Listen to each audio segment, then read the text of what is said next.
Olá, meus queridos, a paz do Senhor para todos. Está começando aqui mais um vídeo no seu canal do YouTube, o canal do CTADALP.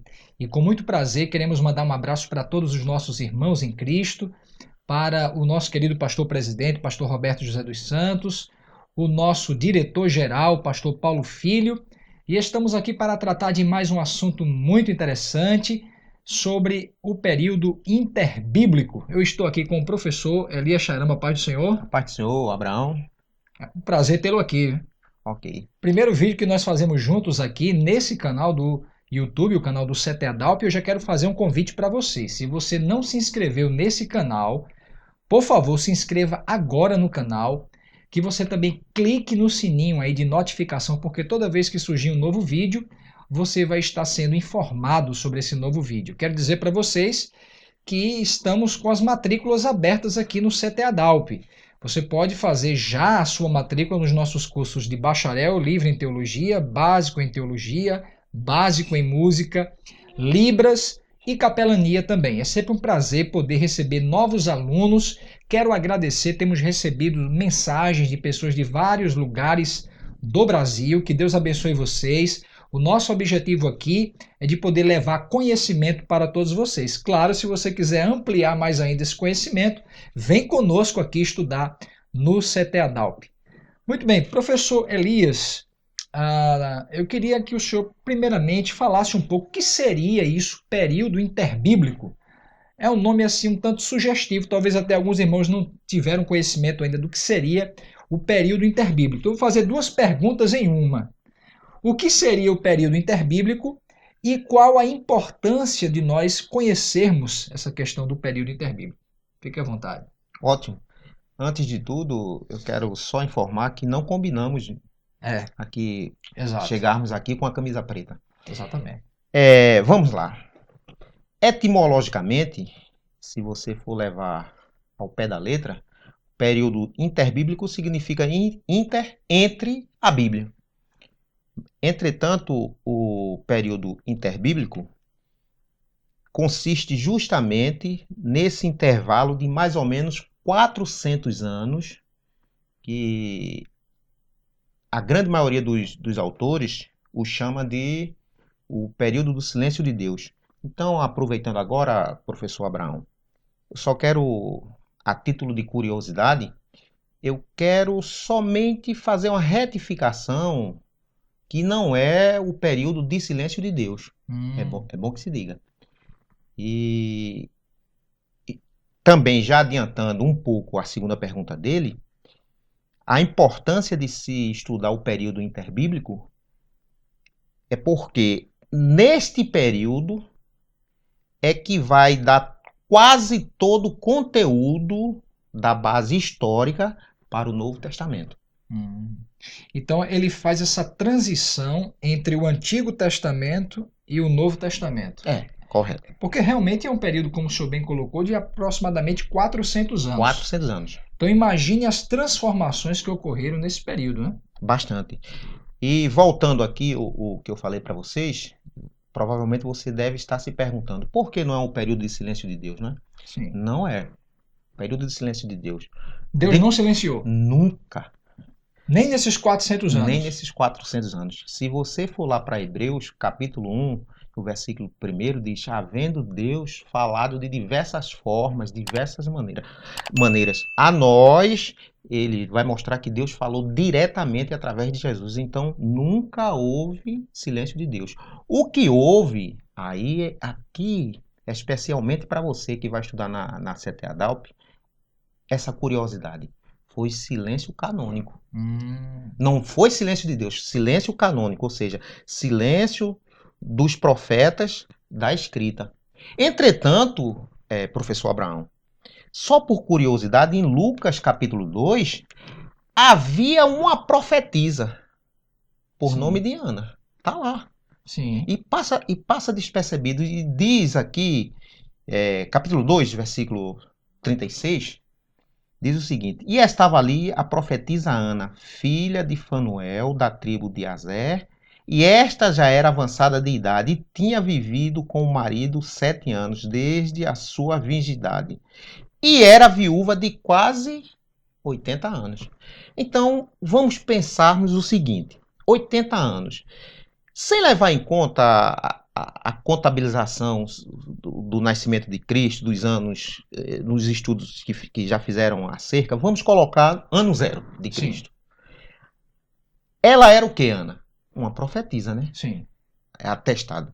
Me diga uma coisa, ela viveu a sua vida, durante o período de sua vida, mas num período interbíblico ou num período neotestamentário? Interbíblico, porque esse processo é quando Jesus nasce, então ela nasceu no período interbíblico e viveu toda a vida E lá. qual a função dela? Profetiza. Profetiza. Então, quem é profeta, se ela era profetisa, Sim. é lógico que Deus falava. Sim. Então, olhe que interessante para vocês. Isso aqui é isso que iremos estudar com mais profundidade, que não é o silêncio de Deus, é silêncio canônico. O que é?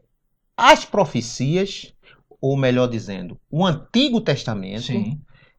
já havia cessado, ou seja, canonicamente, em Malaquias. É verdade que provavelmente quem organizou esse cânon, e para aqueles que talvez estejam com dúvidas sobre canônico, cânon é a relação dos livros considerados inspirados Ótimo, por Deus, né? Perfeito. Então, é verdade que quem fechou esse cânon do Antigo, não é fechou, mas organizou esse cânon, foi o Esdras. Eu já ouvi esse comentário. O que é que o senhor acha?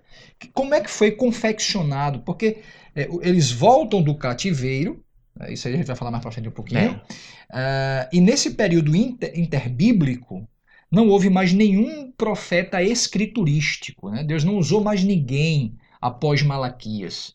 Então, quem foi que organizou, que compilou esses 39 livros do Antigo Testamento? Ótimo. A sua pergunta dá para elucidar alguma coisa. É lógico que você vai ter que participar do nosso curso para entender com mais profundidade. Só uma dica, né? Esdras, ele era um escriba, está escrito. Provavelmente ele organizou parte. Mas quando você encontra que Malaquias é pós-Esdras.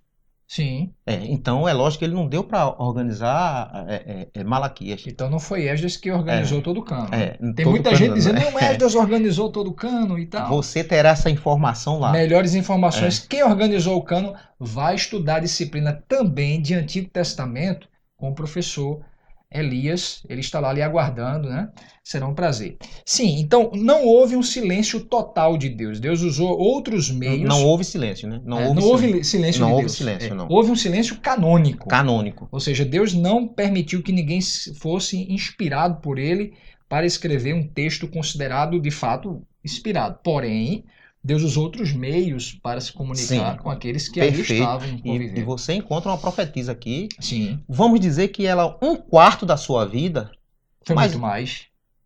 Por aí. 1/4 da sua vida foi no período interbíblico. Sim, então, havia profecia. Certamente. E deixa eu lhe mostrar aqui esse livro aqui, de Flávio Joséfo. Ah, sim. Deixa eu pegar aqui. Daqui a pouco ele vai apresentar para vocês. Fiquem aí, porque assistam até o final, que ele vai mostrar várias obras sobre a questão do período interbíblico. Aqui temos o livro de Flávio Joséfo.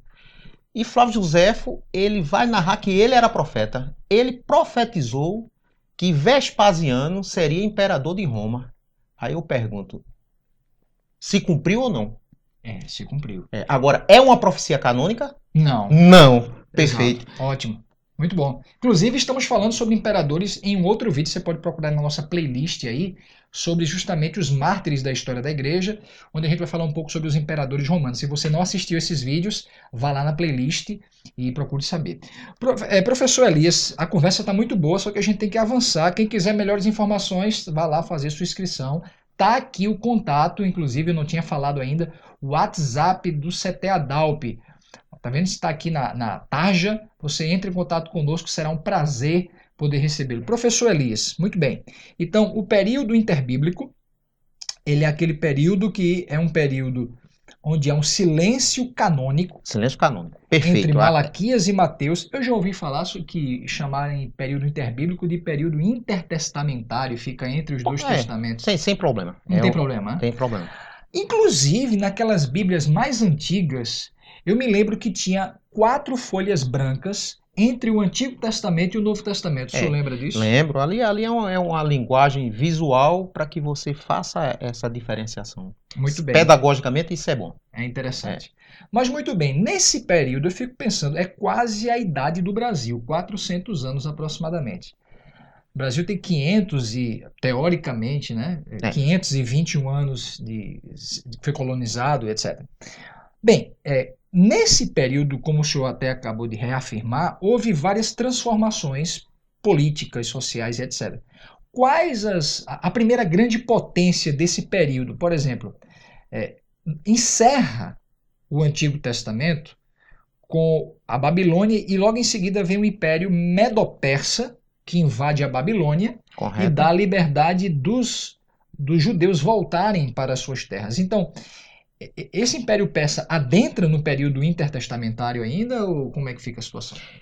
Tecnicamente, o período interbíblico se inicia com o período persa. Entretanto, é lógico que você tem que entender que se inicia ali na Babilônia, né? No período babilônico. Isso aí você tem que levar em conta. E entre a Babilônia e a Pérsia, aí tem o que chamamos a formação do judaísmo. Olha, entendermos o que é o judaísmo é de suma importância para que você entenda e faça uma interpretação correta das narrativas do Novo Testamento. Então é justamente neste período. Por quê, professor Abraão? Quando eu sempre digo em nossas aulas, se você começar a ler a Bíblia de Gênesis a Malaquias, você vai sentir que há uma ascensão do texto, não tem você não vai ter a ideia que o texto ali cai de maneira assim, sem ter uma relação com o passado. É suave. É suave. Se você termina Malaquias e inicia Mateus, olha, eu tenho uma impressão que isso não é o Antigo Testamento. Porque você encontra ali no Novo Testamento seitas. Sim. Você encontra um partidarismo. Sim. Você encontra falando sobre demônios. Sim. Onde é que no Antigo Testamento Moisés falou sobre demônio? Exato. Demônios você vai encontrar mais ou menos ali em Isaías falando sobre Lilith. Uhum. Encontra falando abertamente sobre Satanás. Sim.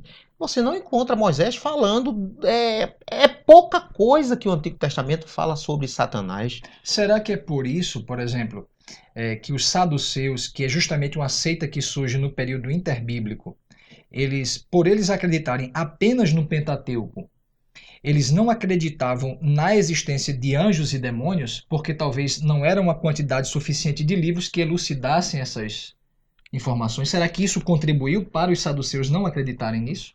Olha, o professor Abraão é uma águia nas perguntas, né? Cuidado na vida, professor Abraão. Vejamos bem, a sua pergunta é interessante. Todos os grupos que surgem aqui no Novo Testamento têm origem no período interbíblico. Por isso que a gente não vê esses nomes no Antigo Testamento. Justamente. Saduceus, fariseus. Saduceus. Agora é interessante compreendermos, e você vai observar Paulo colocando os saduceus que não acreditavam em anjos, nem ressurreição. Isso tudo é no período interbíblico que você entende o porquê. Uhum. E por que demônios? Quase ninguém aqui sabe nem a origem dos demônios. Sim.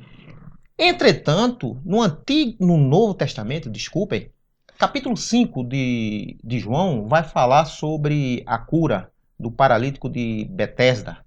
Não sei se os seus irmãos já notaram que ali vai haver uma cura. E Jesus, ao efetuar a cura, parece que ele está em oposição a tudo ali. Parece não, é verdade, ele está em oposição. Porque diz o texto que havia um anjo que movia as águas. E a pessoa, o primeiro que chegasse, que dentro daquele tanque, seria curado. Aí a pergunta que se faz: logicamente, veja só, usando a lógica. Usando a lógica vem do período grego. Você agora está usando a lógica. Estaria Deus sendo injusto, tendo em vista que quem primeiro se lançasse no tanque seria que estaria mais doente ou menos doente? Menos doente. Então seria um Deus injusto. Exato. Essa interpretação aqui correta, você só consegue tê-la se você estudar o período interbíblico. Porque aí, veja só, usa a palavra anjo, mas quando você vai ver o contexto ali, não é um anjo, ali é um demônio. Usa a palavra do tanque, que é das águas curativas, que tem a ver com a cultura grega. Os deuses, as divindades curadoras. Exato. Então, no período interbíblico, fica fácil você, quando estuda o período interbíblico, compreender a realidade. Compreende, olha aí. Porque, ora, se era o anjo do Senhor, sim, é lógico que algumas versões, usando a crítica textual, tem umas que não tem essa palavra anjo do Senhor. Se fosse o anjo do Senhor, estaria o próprio Jesus indo de encontro. Ora, se era o anjo do Senhor, então eu vou mostrar a ele que eu sou mais forte que o anjo do Senhor. Não. O Deus anda em harmonia. Então ele, quando cura aquele paralítico, ele cura fora do tanque. Ou seja, exato. Ele queria insinuar que estava desmoralizando aquela divindade grega. Grega e também pérsia. Porque, veja só, o período interbíblico, quando você lê o Novo Testamento, aparecem os demônios, quase não há explicação dos autores do Novo Testamento. Por que não há explicação? Porque ele tem ideia que a audiência inicial conhecia tudo isso. Então, os persas já tinham ensinados aos judeus o que era demônio. Sim. Então, quando os judeus chegam no Novo Testamento, eles já vêm com certo entendimento, que é bem verdade, que acerca de Deus, todo conhecimento acerca de Deus, temos a palavra de Deus, a Bíblia. É o conhecimento, eu não vou dizer que é completo acerca de Deus. Mas é o suficiente. É o suficiente. Essa palavra que o professor usou, suficiente, é isso para... O que precisamos conhecer de Deus está nas Escrituras. Mas é lógico que ele não cabe nas Escrituras. Claro, né? Ele está além, né? Está além. Mas você tem que ter ciência que, pelo menos, o que precisamos conhecer acerca de Deus, você sabe que é uma coisa santa, está ligada ao bem, está ligada à verdade. Então, você pode ficar seguro que não vem nada de um conhecimento de encontro a isso. Então, o período interbíblico o período interbíblico vai lhe dar toda a base para que você consiga interpretar melhor o Novo Testamento. E a Babilônia, eu falei sobre a Babilônia, né? Sim. E a Pérsia é justamente onde está ali quase todos os eventos necessários para compreendermos acerca de diversos assuntos aqui no Novo Testamento. Por isso que é interessante compreender. Isso que o senhor falou, professor Elias, é muito interessante. Realmente, a gente percebe um hiato, um distanciamento entre o Antigo e o Novo Testamento, uma linguagem totalmente diferente, no sentido, os personagens, os atores ali envolvidos, há uma sociedade bem diferenciada, socialmente falando. Nós vemos a presença de soldados, né, sempre ali no contexto de Jerusalém, da Judéia, etc. Nós não vemos falar de soldados no contexto ali do Antigo Testamento, soldados, e principalmente fala disso, de Roma, não se fala em Roma, né? O termo Herodes, né, e etc. Então a gente percebe, como o senhor bem colocou, que grandes contribuições que houveram para essas transformações vêm da Babilônia. E aí, no período babilônico ainda havia o ministério profético escriturístico, ou seja, ainda havia cânon. Porque quando a Pérsia invade a Babilônia e que dá a liberdade, aí é que eles começam a voltar. Ainda também a profecia, porque a gente vê o próprio livro de Esté também, né? O livro de Esté, que é um contexto totalmente persa, né? O livro de Ageu também. O pessoal está voltando ali de Jerusalém. Então, a Pérsia ainda pega um período do cânon do Antigo Testamento. Perfeito. Quando começa a haver o silêncio pós-Malaquias, a Pérsia ainda é um império mundial. E a Pérsia, como você bem colocou, havia a crença em demônios, em anjos, em divindades, etc. E Eles isso, explicam isso tudinho. exatamente. E aí, se você quiser melhores informações, vai lá É. estudar com o professor Elias. O tempo corre muito rápido aqui. Então, após a Pérsia, entra aquele contexto do Império Grego, Império Grego. que, diga-se de passagem, a Pérsia nunca conseguiu conquistar a Macedônia, a Grécia. Hum. Diz uma tradição que eles tentaram por várias vezes e não conseguiram invadir na Grécia. Eu não sei se o senhor já ouviu, claro que o senhor já ouviu falar sobre isso. E o que o senhor acha desse detalhe aí? Vamos por partes. Vamos por partes. Vamos lá. O período persa foi um período longo, né? Longo. Foi onde a produção de trabalhos intelectuais requer uma certa paz. Então, no período persa, você não encontra basicamente uma revolta dos judeus. Não. Porque os babilônicos, eles eram cruéis conquistadores, Sim. mas ótimos senhores. Vocês percebem que quando ele vai conquistar Jerusalém, ele destrói tudo mesmo. Destrói mesmo. E leva cativo, e levou Sadraque, Mesaque, Abednego e Daniel. Sim. E eles estiveram bem lá. Então, como senhores, eles eram ótimos senhores, conquistadores cruéis. A Pérsia entendeu, e um entendimento até lógico, que na antiguidade, na realidade, a guerra era a guerra de deuses, de Sim. divindades. Diferente do que entendemos hoje sobre guerra. Então, Ciro entendeu que se ele conquistou, então, o mundo conhecido, é lógico que as divindades, eu estou colocando divindades porque eles eram politeístas, estavam ou eram favoráveis a eles. Então ele pensou o seguinte, olha, uma vez que eu conquistei, então todos os deuses são favoráveis a nós. Entendeu? Então vamos fazer o seguinte, eu vou fazer aqui uma política do retorno, eu não vou ter medo de Deus nenhum. Qual é o teu Deus? Aí perguntou a Neemias, e vocês podem ler o livro de Esdras, Neemias e o livro de Crônicas, que você vai observar que é ali que tem um retorno. Então ele não tinha problema. E não há revoltas. Ele dá liberdade religiosa. Dá liberdade. Ou ele seja, conquista, mas deixa o povo conquistar a livre. política do retorno. Exato. A política do retorno. Pronto. Só que você tem o último dos impérios do Oriente. Porque você tem basicamente o Império, o Egito, Sim. você pode dizer que foi um império. Sim. O Império Assírio. O Sírio também. A Síria não. Síria tomou também parte de alguns povos ali. Depois você tem o Assírio. Uhum. Do Assírio, o Babilônico. Pronto. Então você tem esses 4 impérios. O Babilônico é o último dos impérios antigos do Oriente. Só que agora, prestemos atenção, vai mudar a geopolítica. A geopolítica vai sair do Oriente para o Oeste, ou melhor dizendo, para o Ocidente, que surge o Império Grego. O Império Grego, ele vai estar ao meu ver, e de vários autores, ele está na centralidade de todos. Só um detalhe, no caso, o senhor citou o Império Egípcio, o Império Assírio. Você pode dizer que a Síria também tomou conta, mas não foi um império como o Assírio. Tem o Babilônico, e o Persa também estaria no Oriente. No Oriente. Ok. Então, o Sírio é da época de Nínive, daquela cidade de Nínive e tal. Sim. A Síria teria sido um império também? Síria, né? Síria. A Síria é de Nínive. Sim.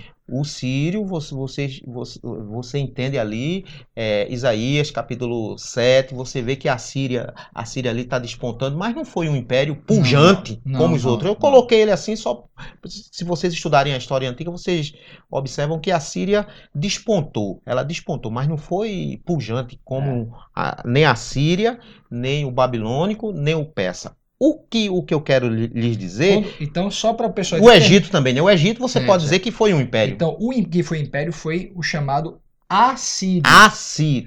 Que foi aquele que em 722 a.C. invadiu o Reino do Norte. Correto. Assíria. É bom você ver aqui escrito. Pode aí. Assíria, não é Síria.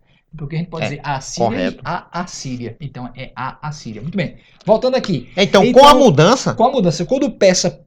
A questão é que a Pérsia não consegue invadir o grego. Ele não consegue conquistar a Grécia. Vamos lá. Que é na Europa. Eu não sei, Hoje é Europa. eu não sei se você está lembrado no início do vídeo. Sim. Eu falei que na Babilônia tem o início do judaísmo. Sim. E o seu desenvolvimento maior se dá na Pérsia. Certo. Na Pérsia, o seu desenvolvimento maior. Aí você deve estar se perguntando o que é o judaísmo. O judaísmo, se você falar que é uma religião, não é uma religião. Podemos, assim, falar com uma certa segurança que o judaísmo consiste numa civilização. Então essa é a diferença, porque muitas pessoas dizem, não, o judaísmo não é uma religião. Não, o judaísmo não é uma religião. É uma civilização e está muito além de que uma religião. Apesar de que não existe grandes civilizações sem ter por trás uma grande religião. Sim. Então, o cerne de qualquer... Cultura. Não. Civilização é uma grande religião. Interessante. Então, o judaísmo, olha, isso aí tudo você vai aprender lá. O judaísmo não é uma religião. Certo. Ele contém uma religião. Entretanto, a religião é quem vai nortear toda essa civilização. Porque judaica. O centro de uma grande civilização é uma religião.